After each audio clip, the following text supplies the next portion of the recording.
जो इरादे का पक्का हो, और दिल उसको दो जो सूरत से नहीं दिल से अच्छा हो। स्पष्ट बोलने वाला व्यक्ति एक अच्छे कांटे की भांति होता है। इसमें थोड़ी देर के लिए दर्द जरूर होता है, लेकिन फायदा जिंदगी भर रहता है। अगर आप किसी को एक बार माफ करते हो तो आप समझदार हो। अगर आप उस व्यक्ति को दूसरी बार भी माफ करते हो तो बहुत ही नरम दिल हो।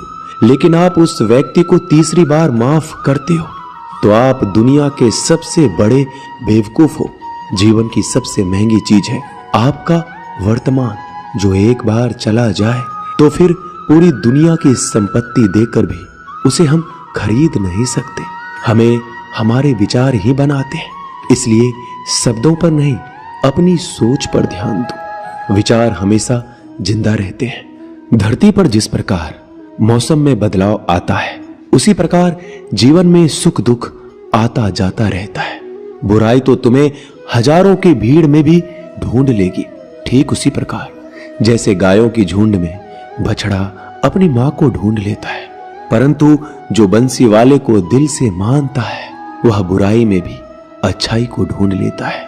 ज्यादा हंसने और बोलने वाला व्यक्ति अगर चुप हो जाए तो समझ लेना चाहिए कि वह भीतर से टूट चुका है। कभी भी स्वयं पर घमंड मत करना।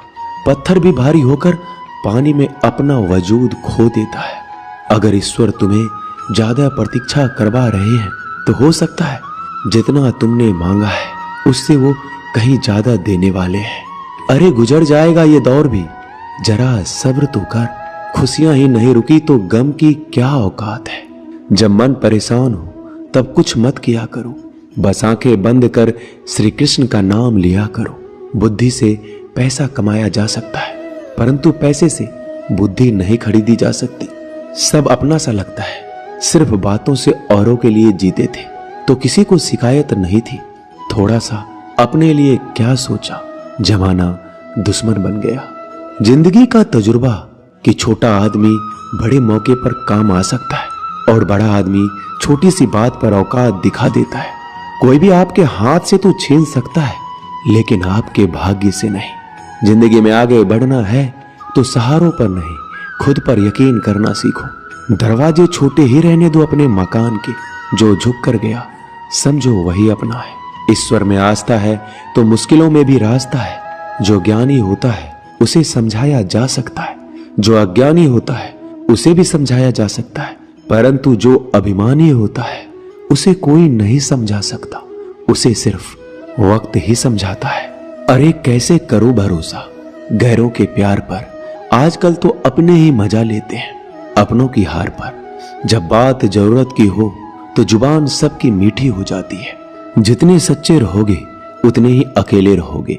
जब भी जिंदगी आपको रुला दे तो समझ लेना जिंदगी आपको रुला नहीं रही, आपको सिखा रही है। मतलब की बात तो सब समझ लेते हैं, लेकिन बात का मतलब बहुत ही कम लोग समझ पाते हैं। किसी पर ज्यादा नाराज होने से बेहतर है कि अपने जीवन में उसकी अहमियत कम कर दो। सब कुछ जानते हुए भी अगर आप गलत को गलत नहीं कह सकते तो आप अपने हक के लिए भी नहीं लड़ सकते। खुश रहना चाहिए, बाकी तो सब चलता रहेगा। कोई भी अपना बिछड़ता रहेगा तो कोई पराया मिलता रहेगा। कोई भी रिश्तेदारी एक हिस्सेदारी से नहीं, दोनों की भागीदारी से चलता है। जो इंसान आपके दुख में अपनी खुशी भूल जाए, उस इंसान से ज्यादा आपका अपना कोई नहीं हो सकता। जिंदगी में धीरे चलकर कभी भी नहीं रुके तो यकीन मानिए आप सबसे तेज चल रहे हैं।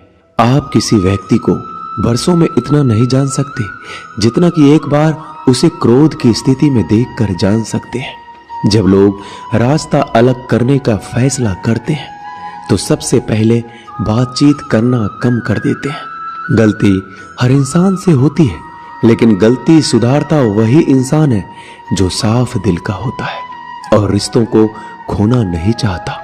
क्रोध बुरा होता है, लेकिन जहां जरूरत है वहां दिखाना भी चाहिए, नहीं तो गलत करने वालों को एहसास ही नहीं होगा कि वो गलत कर रहा है और वो आपके साथ हमेशा वैसा ही व्यवहार करता रहेगा। अनुभव कहता है कि किसी एक पर पूरा भरोसा करके देखिए, आपको वही इंसान किसी पे भरोसा ना करने का सबक सिखाएगा। एक बात बिल्कुल सच है कि नए लोगों के साथ हम चाहे कितने भी खुश हो, लेकिन जब वो दिल दुखाता है तो पुराने ही याद आते हैं। तोड़कर जोड़ लो हर चीज, दुनिया में हर चीज की मरम्मत हो सकती है सिवाय विश्वास के। एक बार विश्वास टूट जाए तो कभी वापस नहीं जुड़ता। सच्चा स्नेह करने वाला केवल आपको बुरा बोल सकता है, कभी आपका बुरा नहीं कर सकता, क्योंकि उसकी नाराजगी में आपकी फिक्र और दिल में आपके प्रति सच्चा स्नेह होता है। माफी के हकदार गलती करने वाले होते हैं, चालाकी करने वाले नहीं। जीवन भर खुश रहना है तो खुद को ऐसा बना लो कि कोई आपके साथ हो या ना हो, आपको किसी चीज का दुख नहीं होना चाहिए। इंसान इसलिए अकेला हो जाता है क्योंकि अपनों को छोड़ने की सलाह गैरों से लेता है। जमीन अच्छी हो, खाद अच्छा हो, परंतु अगर पानी खारा हो तो फूल खिलते नहीं। भाव अच्छे हो, कर्म भी अच्छे हो, मगर वाणी खराब हो तो संबंध कभी टिकते नहीं। अपना ईमान और धर्म बेचकर कमाया गया धन अपने किसी काम का नहीं होता, अंत में उसका त्याग करें। आपके लिए यही उत्तम है। रात जितनी काली होती है, तारे उतने ही चमकीले होते हैं। दुख जितना गहरा होता है, ईश्वर उतना ही करीब होता है। कभी उसको नजरअंदाज ना करो जो तुम्हारी बहुत परवाह करता हो, वरना किसी दिन तुम्हें एहसास होगा कि पत्थर जमा करते हुए तुमने हीरा गवा दिया। जितना आप जिंदगी में व्यस्त रहोगे उतना ही देखना मस्त रहोगे। बात कड़वी है मगर सत्य है। जरूरत पड़ने पर लोग बिना रिश्ते के रिश्ते बना लेते हैं और जरूरत खत्म होने के बाद बने हुए रिश्तों से भी मुंह मोड़ लेते हैं। जिंदगी में मित्र और चित्र अगर दिल से बनाओगे तो उनके रंग जरूर निखर के आएंगे। जो समझ ना सके उसके साथ समझौता ना करो, इससे अच्छा अकेले रहो। कम से कम सुकून इस बात का रहेगा कि कोई है ही नहीं तो समझेगा कौन। आजकल लोग दिल से दी हुई इज्जत से खुश नहीं होते, दिखावे की चापलूसी करने वालों से गर्व महसूस करते हैं। विश्वास करें परंतु मां और ईश्वर के सिवा किसी पर नहीं। लुट जाने के बाद चाहे कसूर किसी का भी हो, रूठ जाने के बाद कसूर चाहे किसी का भी हो, बात वही शुरू करता है जो बेहद प्रेम करता है। भले ही जिंदगी में अकेले रह लेना, लेकिन जबरदस्ती किसी से रिश्ता निभाने की जिद मत करना। अगर आसमान वाले के साथ आपका रिश्ता अच्छा है तो जमीन वाले आपका कुछ नहीं बिगाड़ सकते।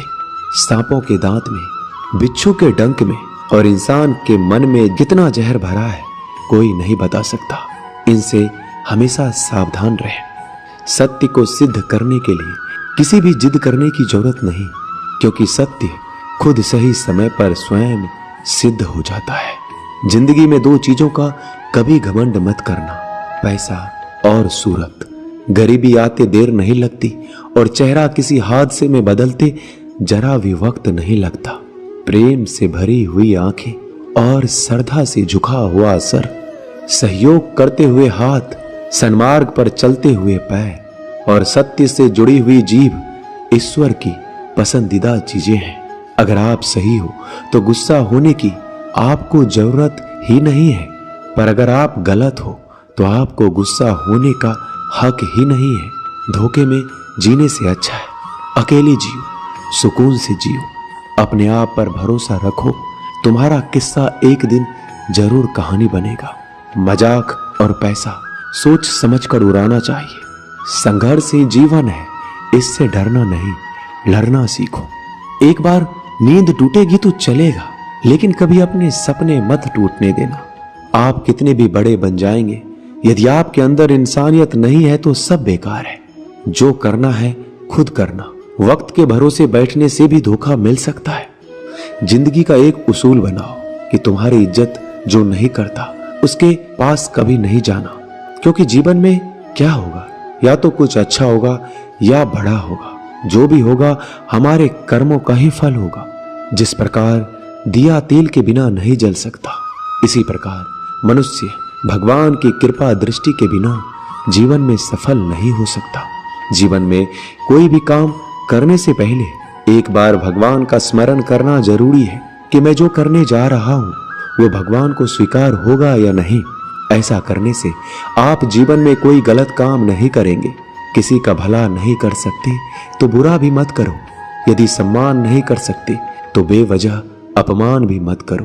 तुम जिसकी जितनी परवाह करोगे उतनी तकलीफ पाओगे, और जिस दिन तुम लोगों की परवाह करना छोड़ दोगे लोग तुम्हें तकलीफ देना छोड़ देंगे। क्या लेकर आए हो और क्या लेकर जाओगे? ये जीवन 2 दिन का मेला है, एक दिन सब यहीं छोड़कर जाओगे। समझदार व्यक्ति कभी बदले की भावना नहीं रखता, क्योंकि वह जानता है भगवान सही कर्म और सही समय आने पर सबका हिसाब करते हैं। जबरदस्ती मत मांगना जिंदगी में किसी का साथ। कोई खुद चलकर आए उसमें खुशी कुछ और ही होती है। संगत का विशेष ध्यान रखें, क्योंकि सफलता हमेशा अच्छे विचारों से आती है और अच्छे विचार अच्छे लोगों के संपर्क से आते हैं। या तो चुप रहिए या फिर ऐसे शब्द बोलिए जो मौन से ज्यादा कीमती हो। सत्य अपने लिए रखना, प्रेम दूसरों के लिए, करुणा सबके लिए रखना, यही जीवन का व्याकरण है। फूल कितना भी सुंदर हो, तारीफ खुशबू से होती है। इंसान कितना भी बड़ा हो, कद्र उसके गुणों से होती है। एक बार एक गांव में एक साधु रहता था जो भगवान पर बहुत विश्वास रखता था। एक बार की बात है, वह साधु पेड़ के नीचे बैठा था और भगवान को याद कर रहा था, और अचानक ही वहां बाढ़ आ गई। चारों तरफ पानी ही पानी था। सब लोग अपने आप को बचाने के लिए ऊपर पहाड़ की तरफ भागने लगे। उनमें से एक आदमी ने देखा इस हालत में भी साधु जी भगवान की तपस्या कर रहे हैं, और सोचा कि ये अपने आप को बचाने के लिए कहीं क्यों नहीं जा रहे हैं। तो उसने उस साधु से बोला, अरे आप क्यों नहीं जा रहे हो? आप मेरे साथ ऊपर पहाड़ की तरफ चलो, नहीं तो डूब जाओगे। साधु बोला, अरे हमें क्या होगा? मैं भगवान की इतनी तपस्या करता हूं कि मुझे कुछ नहीं हो सकता। भगवान खुद मुझे बचाने आएंगे। धीरे धीरे पानी साधु के कमर तक आ गया और अब लोग वहां से नाव लेकर निकलने लगे। उनमें से एक ने साधु से कहा, अरे पानी आपके कमर तक आ गया है, आप हमारे साथ चलिए। साधु ने कहा, नहीं नहीं, भगवान मुझे खुद बचाने आएंगे। और वो नाव वाला भी वहां से निकल गया। कुछ देर बाद पानी इतना बढ़ गया कि साधु के सर तक पहुंच गया। अब लोगों को बचाने के लिए हेलीकॉप्टर से निकालने लगे। एक हेलीकॉप्टर साधु के पास आया, जो कि आखिरी हेलीकॉप्टर था। साधु के पास नीचे रस्सी फेंकी और बोला, इसे पकड़ो और ऊपर आ जाओ, नहीं तो आप डूब जाओगे। यह आखिरी हेलीकॉप्टर है और आपके पास में कोई दूसरा रास्ता नहीं है बचने के लिए। साधु ने कहा, ये रस्सी आप वापस खींच लो और चले जाओ। मुझे भगवान के ऊपर भरोसा है, वो मुझे बचाने जरूर आएंगे। पानी काफी ऊपर आ गया और पैर भी डूब गया और साधु की भी डूबने से मौत हो गई। मरने के बाद साधु भगवान के पास गया और बोला कि हे भगवान, मैंने आपकी पूरी जिंदगी तपस्या की, पूरा जीवन आपकी आराधना करने में लगा दिया, फिर भी इतने भरोसे के साथ इंतजार किया कि आप मुझे बचाने आओगे, लेकिन वहां मेरी डूबकर मौत हो गई और आप नहीं आए। ऐसा क्यों? भगवान बोले, मूर्ख इंसान, एक बार नहीं 3 बार आया था मैं। तीनों बार मैं ही तो था। पहला पैदल, दूसरा नाव के द्वारा और तीसरा हेलीकॉप्टर के द्वारा, लेकिन तुमने मेरा एक भी अवसर पहचान नहीं पाया। पता नहीं किसका इंतजार कर रहे थे। इसी तरह से जिंदगी में हमें ऊपर वाला बहुत से मौके देता है, लेकिन हम सब मौके को ठुकराकर पता नहीं किस चीज का इंतजार कर रहे होते हैं कि वो होगा तभी मैं करूंगा। इस बात पर अड़े रहने से एक वक्त के बाद वो मौका हाथ से निकल जाता है और हम कुछ भी नहीं कर पाते। तो हमें किसी भी अच्छे समय का इंतजार नहीं करना चाहिए। जो भी करना है आज और अभी से करना शुरू कर देना चाहिए। दोस्तों, इस वीडियो में बस इतना ही। इस वीडियो को बोलते वक्त मेरा गला बैठा हुआ था, लेकिन आप लोग इस चैनल को और वीडियो को इतना प्यार देते हैं, इसलिए मुझे ये वीडियो बनाना पड़ा। अगर मेरी आवाज़ आप लोगों को पसंद नहीं आई इस बार, तो उसके लिए मैं क्षमा चाहता हूँ। तो मिलते हैं अगली वीडियो में। अपना ख्याल रखिएगा। जय श्री कृष्ण।